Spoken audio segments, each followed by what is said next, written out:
We are really happy to present our project. I'm Alexia Carrizales from Bolivia, and I'm actually working at Purdue University as a postdoc. I have received my PhD in developmental psychology from the University of Bordeaux, France. And I'm Gabriela Fernández Teodulos from Uruguay. I received my PhD in psychology from the Universidad de la República Argentina. We are working together in the project Online and Offline Friendship throughout the pandemic in Latin America.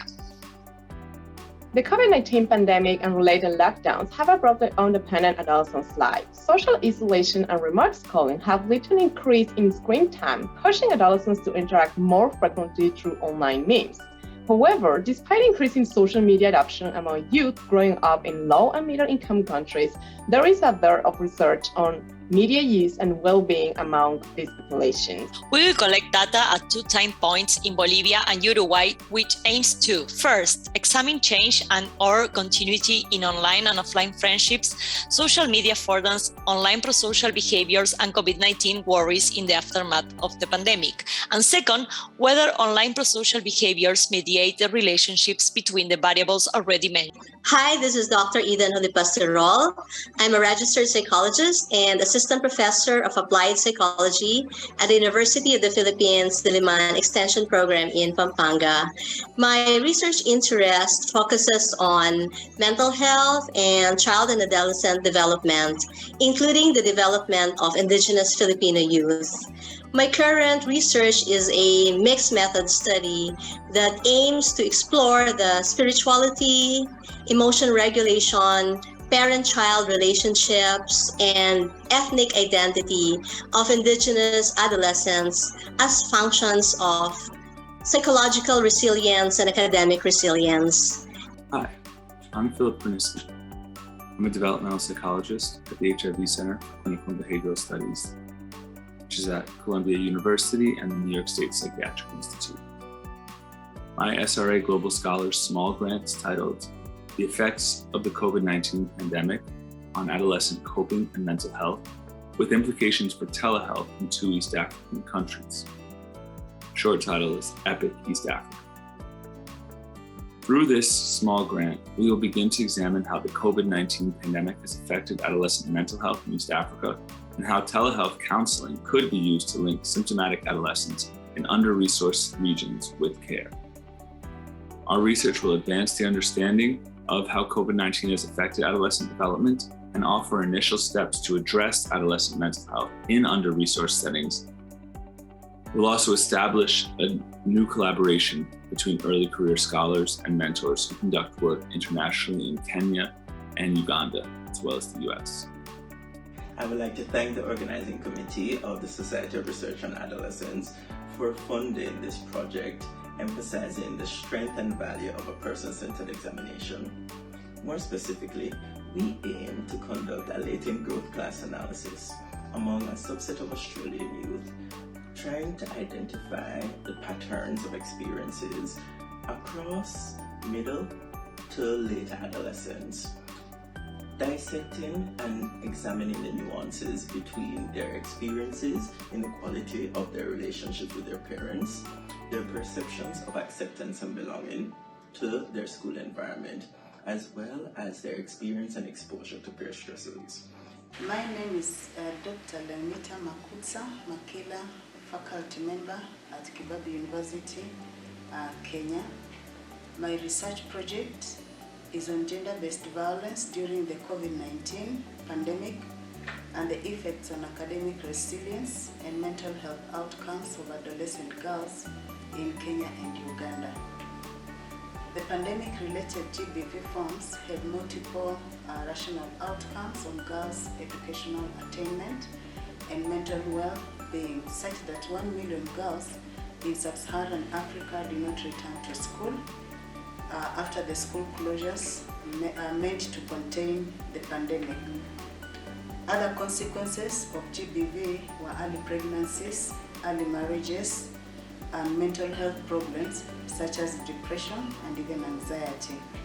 Notably, in most African countries, we find that patriarchy, retrogressive cultures, poverty and gender inequality, coupled with men's psych, contribute to GBV, since Africa is a patriarchal society. and this undermines girls' academic empowerment and even compromises their mental well-being.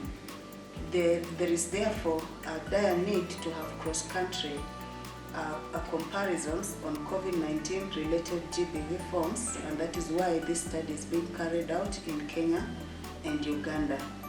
This may expose some country-specific COVID-19 containment measures and other pandemic-related factors that have predisposed the adolescent girls to gender-based violence.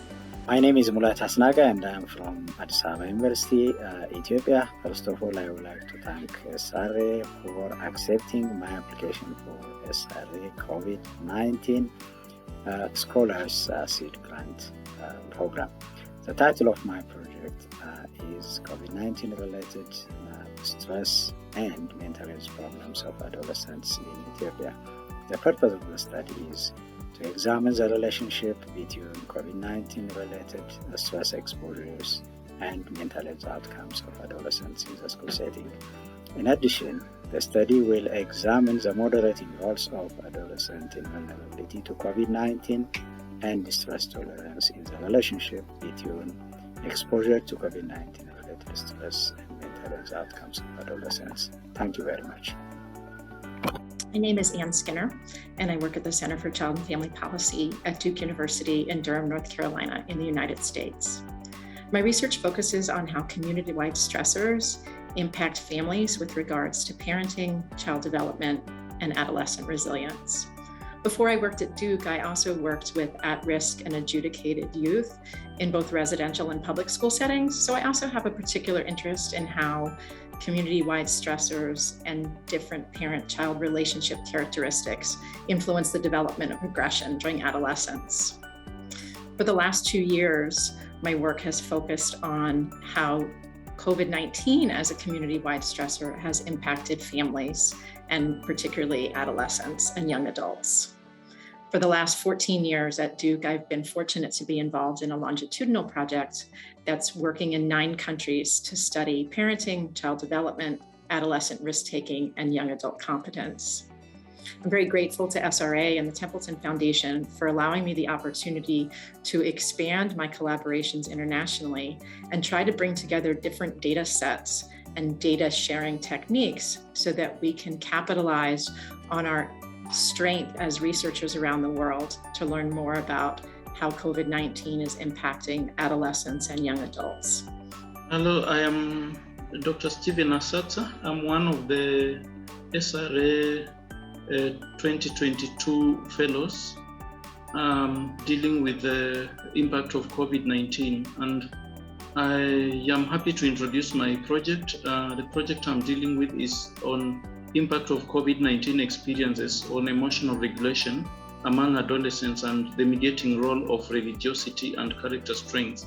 And this study is going to be covered in 6 countries, 4 in Africa and Philippines and Australia. The rationale of this study is that after the COVID-19, the country went into lockdown, schools closed and churches closed. And after the opening of schools and churches, we noticed that there were very many cases of teenage pregnancy, and the schools began to experience issues of unrest where students were abandoning schools, especially boarding schools. So in that line, this study hypothesized that possibly after the COVID-19 experiences or the COVID-19 struck, the emotional regulation strategies of these young people was tampered with, and also looking at the fact that churches were closed. The study hypothesizes that the closure of the churches also interfered with the buffering effect of religiosity. That's why the study is proposing to look at the interaction between the COVID-19 experiences, the religiosity, and the character strengths of the adolescents, so that at the end we can be able to see how these factors are predicting the emotional regulation of these young people. Thank you so much. Hi, I am Dr. Chidozie Ebiomafo, an associate professor at the Department of Psychology, University of Anambra State, Nigeria, West Africa. Well, I am very glad to be one of the recipients of the SRA Small Grant Program for COVID-19 Global Scholars through a donation from Templeton Foundation.